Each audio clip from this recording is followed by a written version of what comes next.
Assalamualaikum warahmatullahi wabarakatuh dan selamat malam. Hari ini saya akan tentangkan sumber-sumber tenaga, antaranya ialah hydropower. Okay, ahli kumpulan saya iaitu Ahmad Mukhtar, penerbang metrik 16 DET 19 F1 untuk kontrol kosong. Dan saya Muhammad Izlan bin Idrus, penerbang metrik 16 DET 19 F1 023, dan seorang lagi kawan saya Muhammad Faizal bin Syukri 16 DEP 19 F1 082. Okey, yang pertama, introduction. Hydropower is electrical energy that has been generated using natural force such as gravity or flowing water. This hydropower using dam to generate electricity. Dam can generate electricity because they contain special mechanism to take the energy in flowing water and turn into electrical power.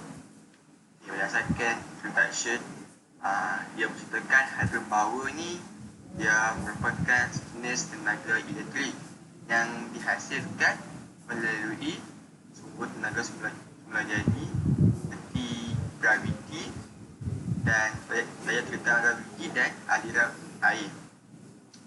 Hydropower ni menggunakan hempangan untuk menghasilkan elektrisiti. Hempangan ni dia boleh menghasilkan elektrisiti kerana dia mengandungi mekanisme yang istimewa. Dia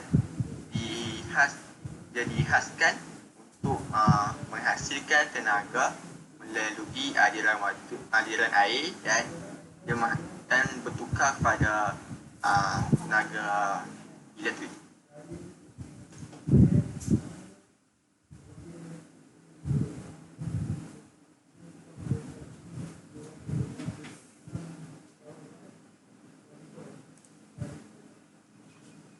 Hydropower or hydroelectricity is controlling water to electricity.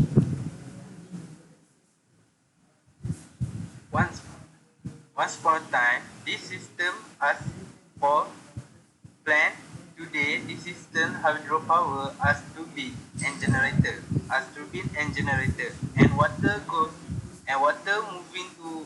water go to turbine and spin this turbine, and turbine go to generator, produce electricity. Hydropower is two main types: dam and runoff on river. Dam has turbine, generator, transformer, and electricity.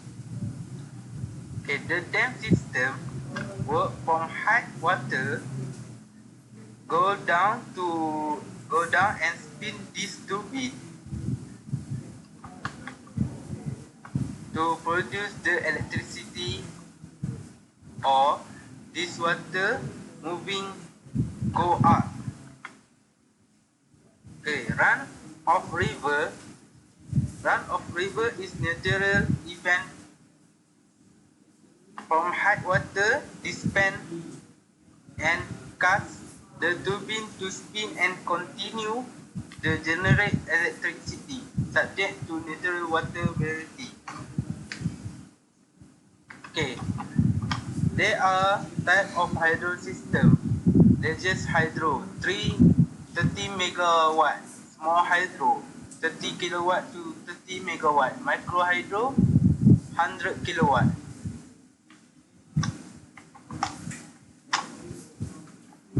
The hydro power system have 1.3 million people to us electric, and the electricity chart show this system benefit to everyone. Benefit of hydropower: cost competitive,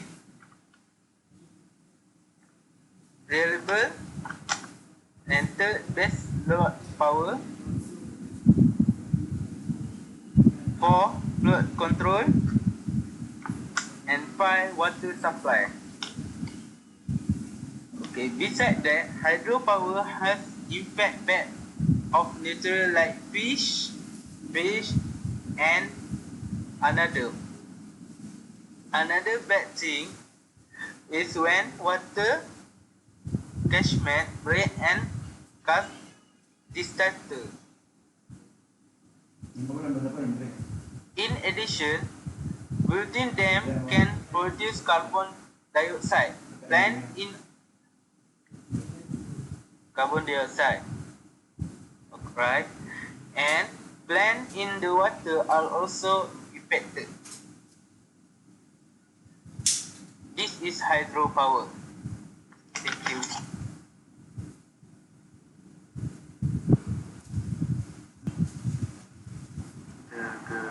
Kedua pula operational hydropower. Bagaimana operasi hydropower berlaku? Pertama, untuk membuat panel yang besar, dan sistem yang besar dalam keadaan yang duration yang tinggi, tinggal yang tinggi. Panel itu perlulah mempunyai air yang banyak dalam perpindahan tersebut. Dan bagi yang kedua pula, daya tarikan graviti menyebabkan air yang ada di dalam panel itu akhirnya jatuh ke tebing bendorong tebing yang disebabkan menyebabkan air bergerak yang menyebabkan tebing itu bergerak. Yang ketiga pula, kipas tebing akan ke atas untuk bagi generator dan terus menghasilkan tenaga. Kemudian saya akan menyambung balik daripada sambungan additional power. Seterusnya, saya aliran air daripada permukaan ke panas itu mengambil udara untuk dialihkan ke tebing elektrik. Dan kemudian semakin tinggi kadar dan ketinggian air tersebut, makin banyaklah air itu membawa tenaga elektrik. Okey. Kemudian yang ketiga, tindakan ini akan menyebabkan tebing itu bertukar pada alternator dan menghasilkan tenaga elektrik yang akan menyebabkan tebing itu bergeraklah. Yang terakhir, untuk menguatkan, untuk memastikan water itu dalam keadaan yang tinggi, kita perlu meletakkan transformer untuk menghasilkan elektrik yang tinggi. Okey, ini merupakan sistem hydropower. Kita boleh lihat air saya ini merupakan air yang tinggi lah. Electricity, transformer, generator dan juga tebing. Ini merupakan link YouTube dan kami membuat program. Kita punya seterusnya ini merupakan initial cost hydropower ataupun kos pembinaannya, untuk kos pembinaan untuk hydropower ni lah. Yang pertama, kos untuk membina hydropower ini merupakan kombinasi yang berbeza. Dia berubah dalam mengikut perbezaan paras air dan juga bagaimana dia maksimum power output dan juga jenis-jenis turbin yang kita pilih. Poin yang kedua pula ialah kos untuk membina hydropower ini turut dikira sebagai kos bagaimana kos transport untuk ketiga projek start tersebut, dan most water reservoir ni bagaimana kita mengembang hutan tersebut dan juga kita melakukan hydropower ni di kawasan bukit dan hutan yang tinggi. So kita butuhkan kos yang cukup tinggi untuk melaksanakan projek tersebut. Dan the third point is other costs are such a wire manipulation launch to project to make a hydropower. Kita memerlukan mesin yang banyak untuk memastikan projek tersebut berjalan dengan tak yang berikut merupakan anggaran dari untuk kos hydropower. Untuk 25 kilowatt, estimate project cost anggarannya dalam lebih kurang 676,000 RM di Malaysia. So kemudian 50 kilowatt pula lebih kurang dalam 1.2 juta ringgit Malaysia. 100 kilowatt 2.1 juta ringgit Malaysia, dan juga 250 kilowatt lebih kurang 3.5 juta ringgit Malaysia. Dan akhir sekali untuk 500 kilowatt menelan sebanyak 6.4 juta ringgit Malaysia.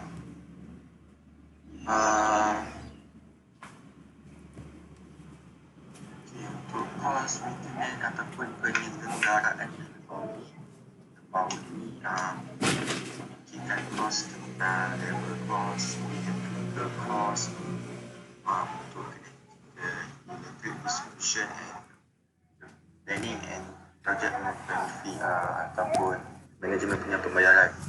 Yang kedua pula, hydropower ni kita kepada ada dua maintenance, iaitu non-routine maintenance and routine maintenance. So for the non-routine maintenance, kita perlu memastikan menggantikan bearing, menggantikan sensor dan juga sebagainya. Untuk poin yang ketiga merupakan routine maintenance. Routine maintenance ni kita ada seperti general serving, system timing, replacement, emergency call out and operation, dan juga maintenance usual workshop. Baik, sambungan daripada maintenance power tersebut, ini merupakan anggaran untuk duration maintenance tersebut. 5 kilowatt maximum power output dianggarkan sebanyak RM8,000. Untuk 25,000 maximum power output dianggarkan sebanyak RM16,000. Untuk 50,000 kilowatt maximum power output dianggarkan sebanyak RM24,000. Untuk 100 kilowatt maximum power output dianggarkan sebanyak RM44,000 Malaysia. Untuk 250 kilowatt tersebut dianggarkan sebanyak RM100,000, dan akhir sekali untuk 500 kilowatt dianggarkan sebanyak RM192,000. So perbezaan sangatlah ketara mengikut saiz-saiz hydropower tersebut. Terusnya, viewability hydropower merupakan tenaga yang menggunakan sumber yang digunakan hydropower ni diambil daripada air. So ia merupakan sumber yang bersih. So maksudnya hydropower ni tidak akan mencemarkan udara, like macam power plant yang berfosil untuk menghasilkan tenaga bahan api, seperti barang ataupun natural gas.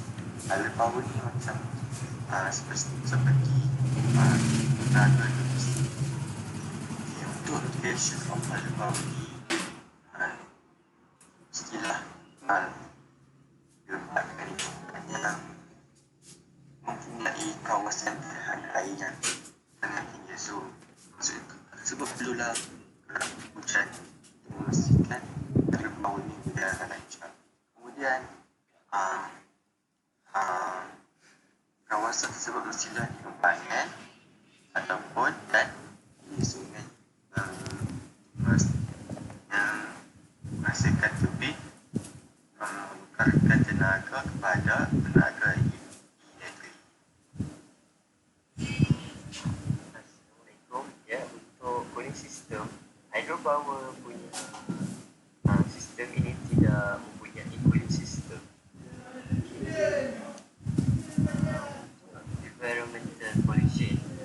bagi hydropower ni, dia tidak menyebabkan pencemaran yang terlalu banyak disebabkan dia tidak mempunyai bahan-bahan seperti yang akan menyebabkan pencemaran. Dia juga menggunakan air, iaitu yang satu bahan yang kita selalu guna. Dan tetapi dia ada juga kelemahan dia, iaitu dia akan menyebabkan pencemaran apabila dia mengacau ikan, perpindahan ikan daripada setiap musim. Jadi apabila adanya empangan, ikan akan menyebabkan ikan terganggunya perpindahan mereka disebabkan halangan oleh empangan. Oleh itu, dan juga ia menyebabkan suhu air akan berubah daripada keadaan asalnya, dan juga arah ataupun aliran air sungai akan terkacau. Okey. Kuasa hidro maksimum bergantung sebenarnya pada beberapa banyak aliran dan aliran kepala yang ada di lokasi. Jadi sistem hidro kecil mungkin menghasilkan hanya 2 kW, sedangkan sistem hidro skala alti yang besar dapat menghasilkan beratus-ratus megawatt dengan mudah.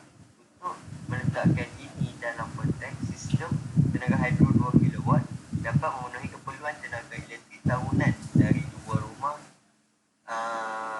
rata-rata, sedangkan 200 megawatt skala alti dapat menjadikan 200,000 rata-rata. Untuk sistem hidro kecil biasa kecekapan terbit adalah 85%, dan kecekapan pemacunya hanyalah 95%, dan juga kecekapan pidananya hanyalah 93%. Oleh itu, output power yang mungkin hanya dapat mengeluarkan maksimum 200 megawatt dalam satu perdana. Okey. Untuk kelebihan hydropower ni memberi kelebihan apabila air yang disimpan di empangan ataupun di empangan itu menyebabkan kita akan menganggapnya sebagai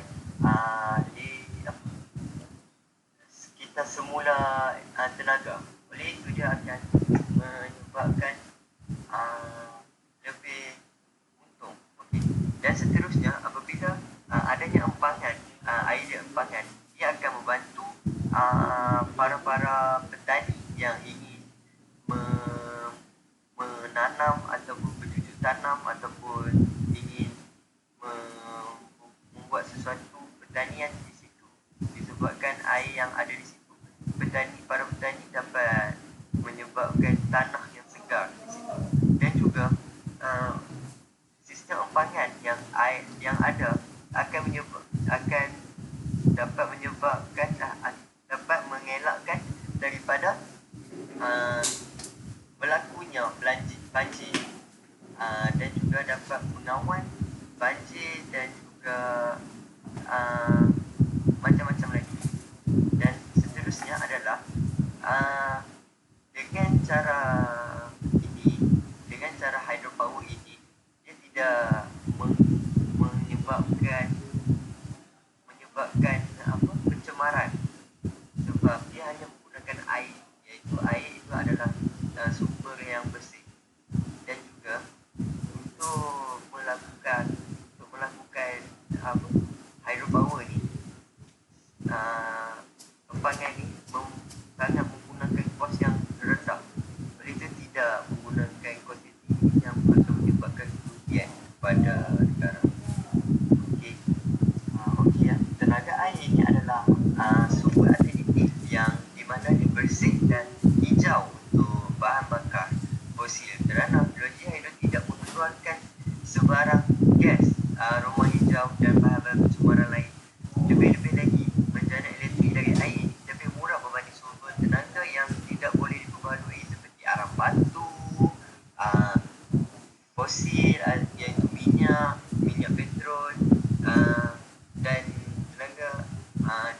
juga untuk tambahan empangan tenaga air juga menyediakan cara untuk mengalirkan air sungai dan tindakan yang digunakan banyak sumber air yang belum digunakan untuk menghasilkan tenaga hidroelektrik di seluruh negara. Lebih banyak pengguna tenaga hidro akan mengurangkan tenaga yang tidak boleh diperbarui. Oleh itu menyebabkan keuntungan kepada semua pengguna.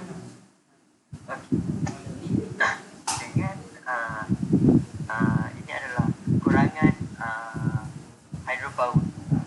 Dengan hanya empangan ini dibina dengan menggunakan kos yang tinggi, tapi akan mendapatkan kadar pulangan yang rendah. Oleh itu akan merugikan kerajaan. Dan juga empangan ini hanyalah dapat dibina di sesuatu tempat, dan jikalau di tempat itu tiada, maka tidak bolehlah untuk membina hydropower. Ini akan sedikit sebanyak dapat mengurangkan cara untuk membuat lebih efektif. Okey, dan juga kawasan pertanian yang besar akan terendam di bawah air, kerana apabila sistem empangan itu dibina, ia akan menyebabkan kawasan pertanian akan dimakan oleh air yang dibuat di empangan tadi. Tenaga air adalah tenaga yang boleh diperbarui, kerana kuasa ini menggunakan air untuk menjana elektrik. Cara hidro untuk menanam kuasa elektrik dengan air yang sentiasa bergerak melalui hitaran air yang luas menyebabkan aliran air sungai, aliran daripada tasik atau sungai. Tenaga air akan menghasilkan menggerakkan turbin, dan turbin itu akan menukarkan kepada arus elektrik. Dan juga tenaga hidro pump dan tenaga hidro kecil ini telah muncul sebagai pilihan penyimpanan dan pengukuran tenaga utama. Sebaliknya, aspek-aspek ekohidrolik dan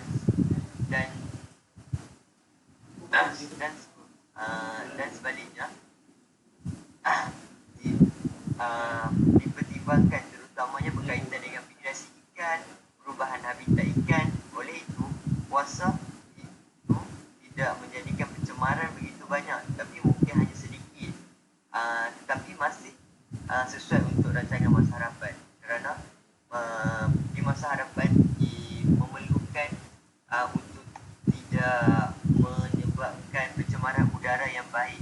Oleh itu hydropower ini sesuai sangat untuk penggunaan masa harapan, kerana tidak menyebabkan banyak pencemaran yang berlaku. Dan juga disebabkan hydropower ini dapat memberi kelebihan kepada para petani dan juga orang-orang lain untuk menjadikan sumber tambahan, sepertinya mencari ikan di empangan, kerana ikan-ikan akan berkumpul di empangan. Itulah kesimpulannya. Okey, inilah adalah contoh simulation of hydro system. Okey, seperti yang kita lihat, air hujan akan turun ke sungai, lalu sungai akan melalui aliran dan melalui empangan dan menggerakkan terbit dengan arus sungai yang tinggi, menggerakkan turbin. Langsung turbin akan menggerakkan lalu menjana elektrik, menukarkan tenaga pergerakan kepada tenaga elektrik. Selepas itu air itu akan tersejat dan naik balik ke awan, langsung menjadi hujan pula, dan begitulah getarannya.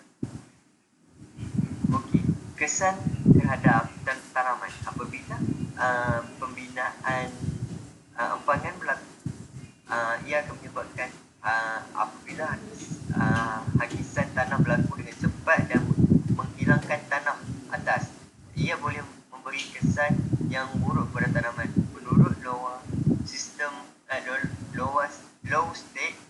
Iowa State University Extension, hakisan tanah menyebabkan berkurangnya kapasiti air yang mengurangkan karbon dan nutrien di dalam air, mengakibatkan penurunan produktiviti tanaman. Okey, kesan terhadap air pula. Hakisan air tidak hanya mempengaruhi tanah, tumbuh-tumbuhan dan kehidupan liar, tetapi bekalan air itu sendiri. Apabila air hujan mengakis tanah, ia boleh menyebabkan masalah kualiti air yang berkurang setelah tanah yang terhakis sampai ke sumbernya. Langsung dia akan menyebabkan warna air ataupun air menjadi kekeruhan. Dia akan meningkatkan kehadiran nitrogen dan fosforus di dalam air. Ini mengakibatkan penurunan kadar oksigen air dan penurunan kualiti air. Oleh itu, dia akan menyebabkan air itu tidak bersih dan tidak sesuai untuk minum ataupun untuk tujuan kehidupan seharian. Jadi adalah cara untuk di mana air dapat menghasilkan tenaga elektrik. Okey, di sini kita dapat lihat apabila air yang ditangani empangan langsung, apabila empangan dibuka, dia menyebabkan aliran arus air yang amat tinggi, high pressure. Dia akan menuruni mengikut aliran yang dibina, langsung menggerakkan terlebih dengan kadar yang tinggi, langsung menggerakkan generator. Langsung generator akan memberikan